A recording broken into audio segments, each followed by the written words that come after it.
Okay جی، thank you so much for joining اس today Sardar Akhtar Mengal صاحب. آپ کسی تعارف کے تو محتاج نہیں ہیں، لیکن پھر بھی میں لوگوں کو بتاتا چلوں کہ آپ اس وقت ایک پارلیمنٹیرین ہیں اور چیئر پرسن ہیں B N P Mengal group کے. آپ کا تعلق بلوچستان سے ہے اور بلوچ سیاست پہ آپ گہری نظر رکھتے ہیں، اور آپ کچھ عرصے پہلے تک حکومت کے ساتھ اتحادی بھی تھے، کولیشن میں تھے، اور آپ نے پھر وہ کولیشن کوئٹ کر لیا، اور اب آج کل آپ اپوزیشن میں ہیں، اور کل آپ اسلام آباد میں جو پی ڈی ایم کا احتجاج تھا اس میں بھی شامل تھے.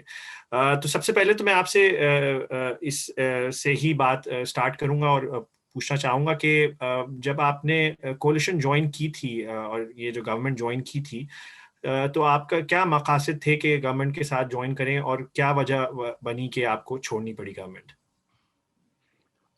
شکریہ طب. دیکھیں، بلوچستان کے مسئلے میرے خیال ہے اب کسی سے ڈکے چھپے نہیں.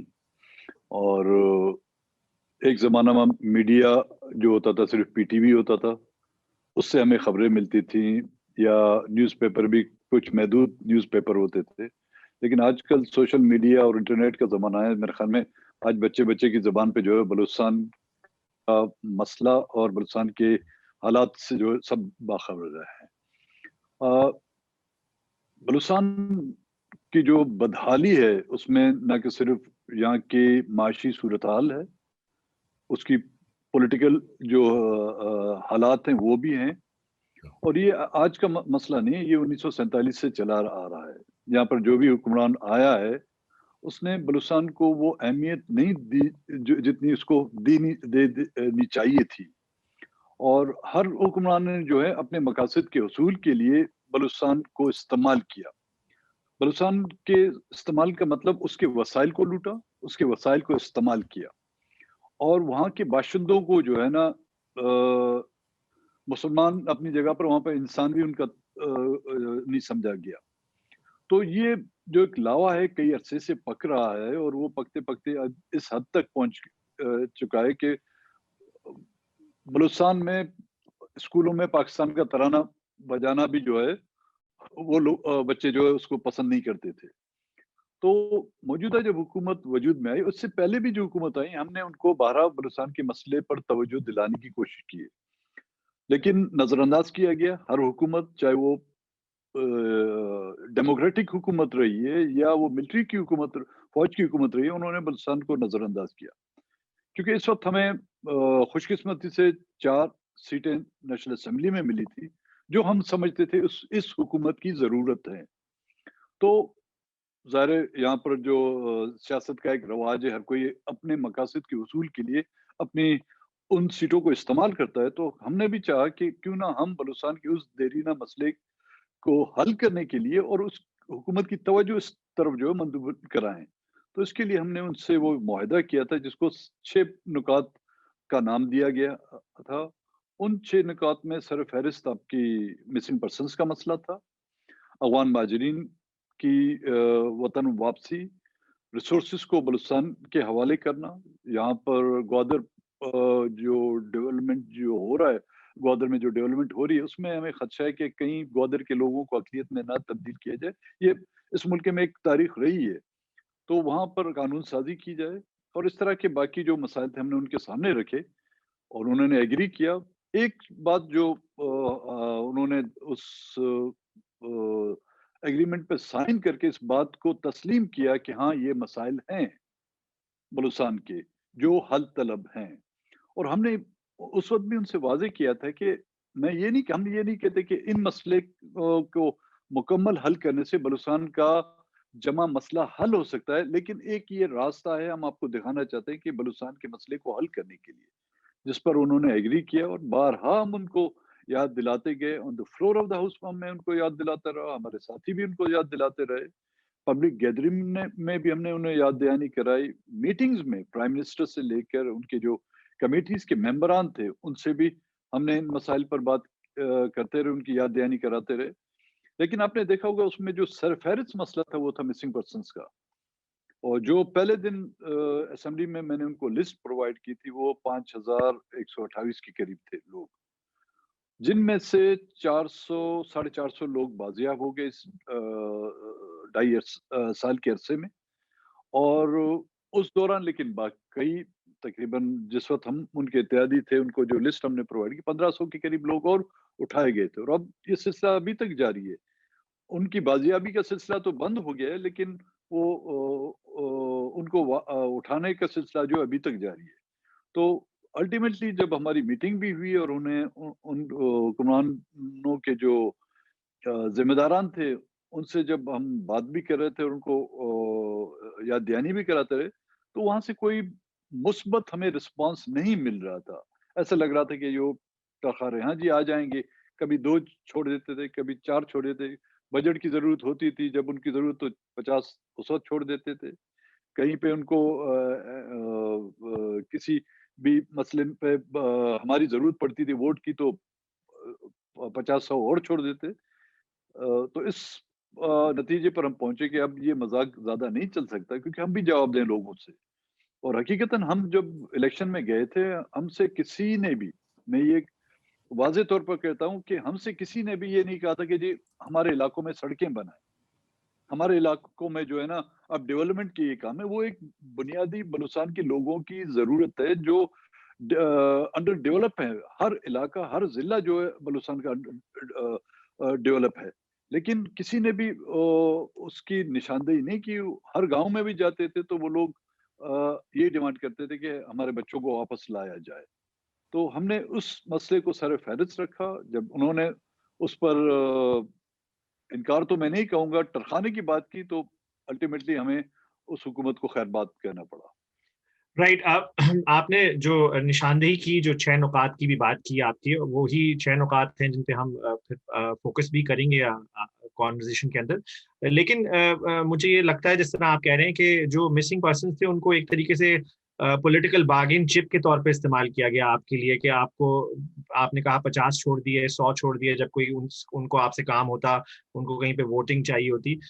تو اس کا مطلب یہ ہے کہ کبھی کبھی یہ بھی کہا جاتا ہے کہ سول گورنمنٹ کے پاس تو اختیار ہی نہیں ہے, لیکن یہ پھر چھوڑ. تو کیا لگتا ہے کہ آپ کو, کہ جو آپ کا ٹائم رہا اس گورنمنٹ کے ساتھ, پی ٹی آئی کے ساتھ, حکومت کے ساتھ, عمران خان کے ساتھ, کیا عمران خان کے پاس ایکچولی اختیار ہے بھی کہ وہ مسنگ پرسنس کو چھوڑ سکتے ہیں, یا یہ کہیں اور ڈیسیژنز لیے جاتے ہیں اور عمران خان خود بھی ہیلپ لیس ہیں اس معاملے میں؟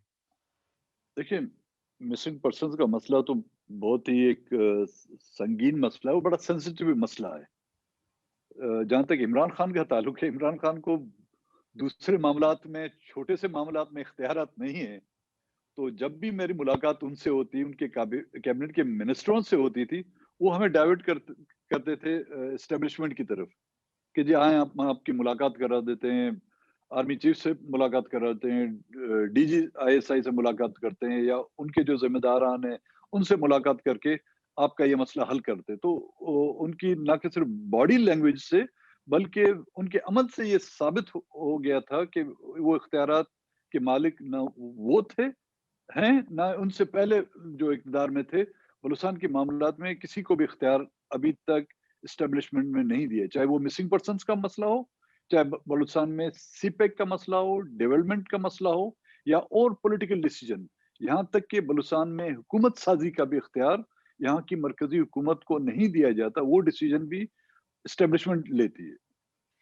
رائٹ. اسی پہ میں جو بات کرنا چاہ رہا تھا کہ جو پولیٹیکل انجینئرنگ کی بات کی جاتی ہے, اور بلوچستان کے اندر جس طریقے سے آپ نے کہا کہ آپ کی جماعت کی جو 4 سیٹیں ہیں نیشنل اسمبلی میں, وہ کافی تگ و دو سے آپ لوگوں نے لڑ کے جیتی ہوں گی. مجھے پتہ ہے, اندازہ ہے کہ اگر کوئی نیشنلسٹ پارٹی ہے بلوچستان میں اس کو کتنا مشکل سے جیتنے کا موقع ملتا ہے. اس وقت ایک بلوچستان میں یہ جو باپ کے نام سے, بی اے پی کے نام سے جو ایک جماعت ہے, اور اس کی جو کولیشن بنی ہوئی ہے اور اس کی گورنمنٹ جو بنی ہوئی ہے, اس کو آپ کس نظر سے دیکھتے ہیں؟ اس کی کیا انڈیجنس پاورز ہیں؟ کیا ایکچولی یہ مطلب پیپل ریپرزینٹیٹیو ہے, کیونکہ اس میں بلوچ لوگ تو شامل ہیں. کیا کہیں گے اس بارے میں آپ؟ دیکھیں, سیاسی پارٹیاں دنوں میں مہینوں میں نہیں بنتی, وہ ایک طویل سٹرگل کے نتیجے میں جو ہے نا پولیٹیکل پارٹیاں جا کے بنتی ہیں, اور پھر ان کا مینیفیسٹو آپ الیکشن کے دوران عوام میں وہ الیکشن کے دوران ہی لے جاتے ہیں, لیکن لوگوں